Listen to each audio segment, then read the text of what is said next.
para que cuando compartamos ahí está grabando. Bueno, entonces ahora sí, empezamos formalmente nuestra clase abierta sobre temas electorales, derechos políticos, ciudadanía, que organizamos desde la Facultad de Ciencias Jurídicas y Sociales de la Universidad de Mendoza, junto con la Facultad de Derecho de la Universidad Nacional de Cuyo. Las cátedras de Derecho Constitucional y de Derechos Humanos se han unido para organizar esta actividad, que cuenta con la participación especial de 3 profesoras especialistas en estos temas. Les diría, en mi opinión, son las 3 mujeres que más saben de temas electorales y derechos políticos, por lo que en mi caso particular, además del placer y del honor institucional, es un gusto que me doy de poder tenerlas con nosotros acá en Mendoza. Son 3 personas maravillosas que además, como les decía, son autoridades en temas electorales y de derechos políticos. Vamos a presentar a las 3 profes que nos acompañan, empezando con 2 de ellas en esta primera parte de la clase. Y para ello le pido a los profes de esta cátedra que comiencen con las presentaciones. Les pido entonces si pueden presentar a las profesoras Elena Gómez y Alejandra Perícola para que den comienzo a esta clase. Las presentaciones entonces, adelante. Perfecto, buenas tardes a todos. Un gusto, la verdad, recibirlos virtualmente en Mendoza. Como dice Gabriela, esperemos que pronto pueda ser en persona y nos demos nuevamente este lujo de tener las profesoras. La verdad que un honor y en una temática que nos interesa, la verdad, a todos, alumnos, recibidos, investigadores, sobre todo también cuando pensamos en miras a un año electoral, lo importante de todos estos temas. Vamos a tener el placer esta tarde y para darle espacio a las profesoras vamos a dar una versión muy resumida de sus vastos currículum. Es así, Elena Gómez, abogada, también doctora, profesora de Derecho Constitucional de la UBA, disertante, expositora en importantes congresos, tanto a nivel nacional como internacional, dedicada a este tema especialmente y en la investigación, desde la práctica, muy importante para destacar, prosecretaria de la Cámara Nacional Electoral, que nos puede también dar su visión práctica. También tenemos el placer de recibir a Alejandra Perícola, María Alejandra, abogada también por la Universidad de Buenos Aires, licenciada en Ciencias Políticas, con un máster en Derecho Electoral, en la Universidad de Castilla-La Mancha, hablamos de Toledo, España, ha participado y ha sido becaria en Fulbright, también con un vasto historial de tareas de investigación y de directora de proyectos. La verdad, un placer recibirlas esta tarde.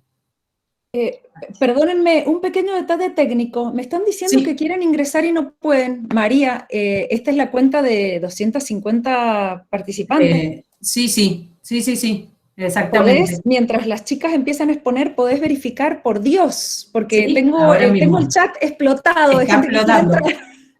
Listo, ahora mismo. La convocatoria, chicas, de ustedes 2. Bueno, adelante. No, la tuya. Bueno, muchísimas gracias por la presentación, muchísimas gracias María Gabriela Ábalos por darnos esta oportunidad, por estar virtualmente en Mendoza, esa maravillosa provincia hemos estado más de una vez. Solo corrijo que no soy doctora, soy magíster por las dudas, que alguien se ofenda por eso, pero yo no, pero lo que quiera corregir por las dudas. Y bueno, muchas gracias por darnos este espacio y poder tratar de analizar o poder conversar con ustedes estos temas que nos atañen tanto a todos nosotros. Nosotros con la doctora Perícola hemos decidido que hable yo primera, de un pantallazo general para que ella se explaye más o menos más en la participación de un grupo específico, ¿sí? Y en este sentido, yo quería abocarme a este año, que es un año electoral, a decirles que el año pasado, en este contexto de pandemia, hemos visto como muchos países han postergado sus elecciones, ¿sí? Algunos las han suspendido directamente, como en el caso de Paraguay, que todavía no se han ejecutado.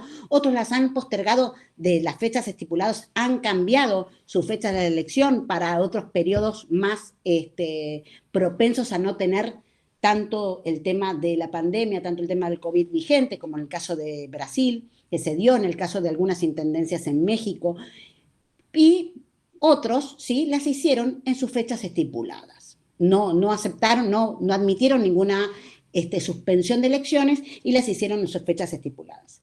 La materia de la suspensión de elecciones, suspensión de fechas, atraso de fechas, trajo una materia poco ya avalada y conocida que pasó en nuestro país, que fue la prórroga de mandatos. Cuando hablamos a nivel municipal, y esto no me voy a explayar para hablar después, que fue en Río Cuarto. En Río Cuarto hubo 2 intendencias que tuvieron elecciones el año pasado en Argentina. Ustedes saben que la renovación legislativa, gracias a Dios, nos tocaba este año y no en ese año de pandemia. Una se dio en Santa Fe y otra en Río Cuarto, Córdoba. Una se dio un pueblo de Santa Fe que no recuerdo el nombre, Emilio me va a matar, y otra en Río Cuarto. El hecho es que la de Río Cuarto sí trajo no solo la suspensión de fechas que después se realizó, sino la prórroga de mandatos, ¿sí? Específicamente. Un tema poco analizado, ¿sí? Poco analizado, porque generalmente cuando vemos mandatos, vemos interrupciones de mandatos, pero no prórrogas de mandatos, que son totalmente distintos. Sí, si nosotros nos vamos a lo que son las estructuras partidarias internas, vemos que las prórrogas de mandatos siempre es lo común en los partidos políticos cuando tienen que renovar sus autoridades para seguir vigentes en cuanto a su personería jurídico-política. Es decir, que desde los partidos mismos lo sacaron de sus propias estructuras esto de prorrogar los mandatos que se dio en el caso de Río Cuarto, Córdoba. Pero la idea era que nosotros veamos esta situación en cómo estamos hoy en nivel de América Latina y en nivel de nuestro país en torno a la participación política. Hoy, obviamente, que en el contexto de pandemia, que no es el mismo contexto que teníamos pensado 2 años antes cuando hicimos, sí, la última elección presidencial y de renovación legislativa. Hoy es cierto que nosotros ya el cronograma electoral está vigente conforme la normativa electoral vigente, pero hay en tratamiento en el Congreso vastos proyectos tendientes a algunos a suprimir las elecciones, las PASO, otros a modificar la fecha, otros a modificar la fecha pero no modificar el cronograma electoral, otros a modificar la fecha y el cronograma electoral. Lo cierto es que ya el cronograma electoral está vigente porque el 27 de abril cerró el padrón definitivo si la elección se hace el 27 de octubre, ¿sí? Porque tiene que ver 180 días antes de la elección del 27 de octubre. Pero la elección todavía no está en plazo, tiene plazo todavía el Poder Ejecutivo para convocarla, porque todavía no le venció el plazo de convocatoria a la elección, que es el 15 de mayo. Es decir, estamos en estos días viendo si el Congreso, ¿sí? Si el Congreso ¿qué va a hacer el Congreso? Si mantiene las fechas establecidas legalmente, si por primera vez por primera y única vez pospone las fechas, si las pospone con cronograma, si las pospone sin cronograma vigente, o si como hay un proyecto vinculante, es que se supriman directamente las PASO y que se vayan las generales. Hoy es un panorama abierto, pero no es un panorama abierto solo para la elección de renovación legislativa. Este panorama abierto también trae consigo las elecciones de aquellas provincias que también haya elecciones legislativas, ¿sí? Es decir, algunas provincias ya desdoblaron de la nacional, ¿sí? Misiones, Jujuy, en estos tiempos.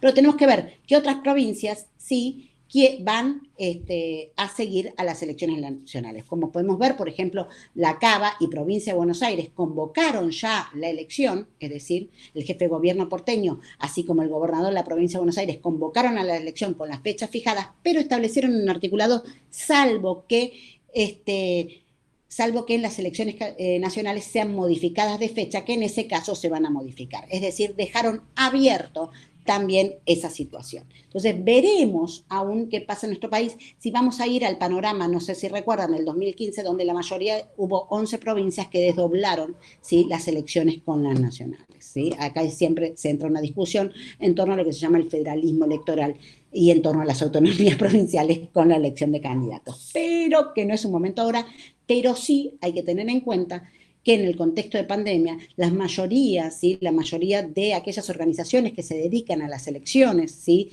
tanto como el Instituto Interamericano de Derechos Humanos, tanto como CAPEL, tanto como la Comisión de Venecia, tanto como IDEA Internacional y otras tantas, en todos sus postulados recomendaron tratar de hacer las elecciones el mismo día, teniendo en cuenta el contexto de pandemia y de sanitización que tenía que haber, ¿sí?, para convocar al electorado, ¿sí? Entonces, estas recomendaciones tendremos que ver si van o no, si malogran o no malogran lo que es la calidad democrática. ¿Por qué? Porque la participación política tiene mucho que ver con la calidad democrática. Es decir, la participación política y el concepto de democracia están íntimamente vinculados. Íntimamente vinculados.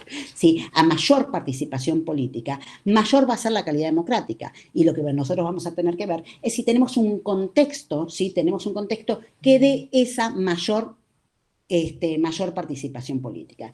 Cuando hablamos de mayor participación política y cuando hablamos de participación política, no solo estamos hablando al derecho al voto, sino también a la posibilidad de ser elegibles, es decir, a la posibilidad que tenemos de postularnos. Y no solo también estamos hablando de, ¿sí?, elegir a las autoridades que van a llevar adelante la nación, sino también a tener los mecanismos de democracia directa, ¿sí?, ampliamente establecidos, como sí también la participación en otro tipo de asociaciones sin impedimentos y sin aquellos impedimentos que sean irrazonables. Es decir, que nosotros podemos medir a partir de la participación política la calidad democrática. Es así como vimos que a partir del retorno de la democracia en América Latina, la preocupación siempre fue agrandar la participación política, ¿sí? Ensanchar esta participación política que había y tratar de incorporar a esos grupos desventajados, ¿sí?, en la toma de decisiones públicas.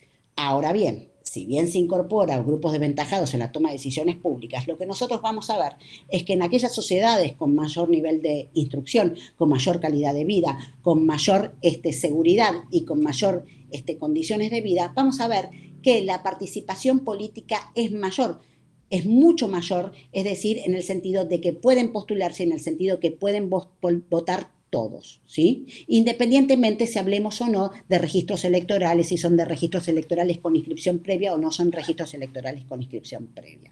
Pero imaginémonos que la participación política, cómo entra en el corazón del sistema democrático, en el sentido de que vemos que las campañas electorales se basan en fomentar esta participación política. Es decir, que cuanto más vayan a votar, obviamente que mayor va a ser la legitimidad, pero también cuanto más puedan ser elegibles, ¿qué quiere decir? Cuando no haya brechas para postularse, ¿sí?, también quiere decir que ahí es donde también está la calidad democrática. Nosotros a veces ponemos el ojo solamente en el ejercicio del sufragio y no ponemos el ojo de a quienes se pueden postular, quienes pueden o no postularse. Es así como nosotros vamos a ver que hay grupos desventajados y que siguen siendo desventajados por lo que va de los años. Pero ¿qué pasa con las reformas electorales? Si bien las reformas electorales no se propician en los años electorales, es recomendable no hacer reformas electorales en los años electorales, Argentina no viene siendo un caso, este tipo de casos. Ustedes recuerdan que la reforma que incorporó que los jóvenes puedan votar a partir de los 16 años fue en el año 2013, año electoral, ¿sí? También la última reforma con relación al financiamiento político fue en el 2017, en el 2019, año electoral, el de paridad 2017. Es decir, que en todos los años electorales nosotros venimos teniendo alguna pequeña reforma. Ahora, es indistinto este año donde se da en un contexto de pandemia y si la reforma está tendiente a una cuestión de salubridad para cuando ejercemos el derecho al voto, no sería considerada una reforma, porque sería una única vez. Pero sería por única vez que se dé este contexto y analizando cuál vendría a ser la mejor fecha, porque no nos olvidemos que en agosto todavía es invierno, ¿sí?, para las PASO.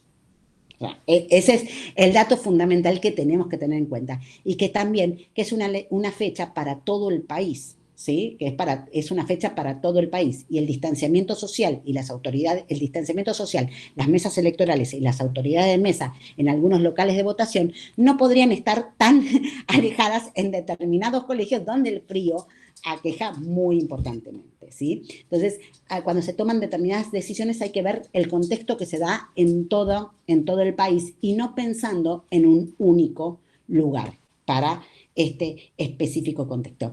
Pero ¿qué pasa con esto que les contaba, que les decía de las reformas electorales? A partir de la recuperación de la democracia en América Latina, las reformas electorales están dadas a partir de la participación política. Una, por ejemplo, la elección directa, ¿sí? Se empiezan a eliminar lo que serían las elecciones indirectas. ¿Por qué? Porque se entiende que la ciudadanía puede elegir directamente, desde su voto vale igual, puede elegir directamente a quién va a ser el presidente de la nación. En nuestro caso también fueron los senadores, ¿sí? Con esta, ¿sí? Que podamos nosotros elegir por distrito los senadores. Pero la realidad es que esta elección directa, como también la segunda vuelta, vino no solo a dotar de mayor legitimidad democrática a partir de la participación política. Es decir, cuanto más voces, ¿sí? haya para elegir y sea esa elección directa, amplía la participación política y amplía la legitimidad. También las elecciones, es decir, la cantidad de procesos electorales. A partir del retorno a la democracia con las reformas políticas, nosotros la gran reforma política que tuvimos es la de reforma constitucional de 1994, se amplían los periodos de elecciones. Nosotros, ¿sí? Se amplían los periodos de elecciones y también se incorporan otros tipos de elecciones, ¿sí? Como el referéndum. Se incorporan más procesos electorales para que haya mayor participación y se pueda, ¿sí? Se pueda fomentar y la inclusión de las personas, ¿sí? En esto. Pero esa inclusión de las personas, también nosotros tenemos la igualdad de género, es decir, se constitucionalizan los partidos políticos, se constitucionalizan los partidos políticos como canalizadores de la oferta electoral, y esto se hace también para ampliar la participación, ¿sí? Pero lo que nos faltaba y que se incorporó en el 2009 es que en esta participación las primarias, se analizará si son buenas o malas, ¿sí? Si se produjeron o no. O sea, hoy estamos a 10 años de las elecciones primarias en Argentina, y si las primarias fueron este instrumento de participación. Pero ¿qué se quiso hacer con las primarias? Con las primarias se quiso hacer que aquellas personas que no podían participar dentro de las estructuras partidarias tuvieran esa posibilidad y no se chocaran, ¿sí? Siempre con el no.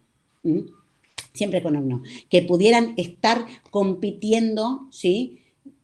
Con su partido, con sus agrupaciones políticas para postularse como candidaturas. Es decir, que las elecciones primarias vinieron a fomentar la participación política de lo que se denomina el sufragio pasivo, es decir, a correr esas vallas de las burocracias partidarias para la participación, independientemente de si se puede evaluar o no que no fue o fue el mejor instituto para incorporar, para fomentar la participación intrapartidaria, ¿sí? ¿Y qué nos pasa hoy en el contexto de pandemia? En el contexto Elena, te hago un pequeño corte. Sí. Me están avisando de la universidad que Sí. si todos salimos de esta reunión y volvemos a entrar en este mismo link, cambiaron la licencia y van a ser más de 100. Disculpen, luego editamos el video para que quede bien. Sí, entonces, sí. Les pido a todos los 100, los 98 presentes. Yo ahora finalizo esta reunión y en el mismo enlace vuelven a ingresar.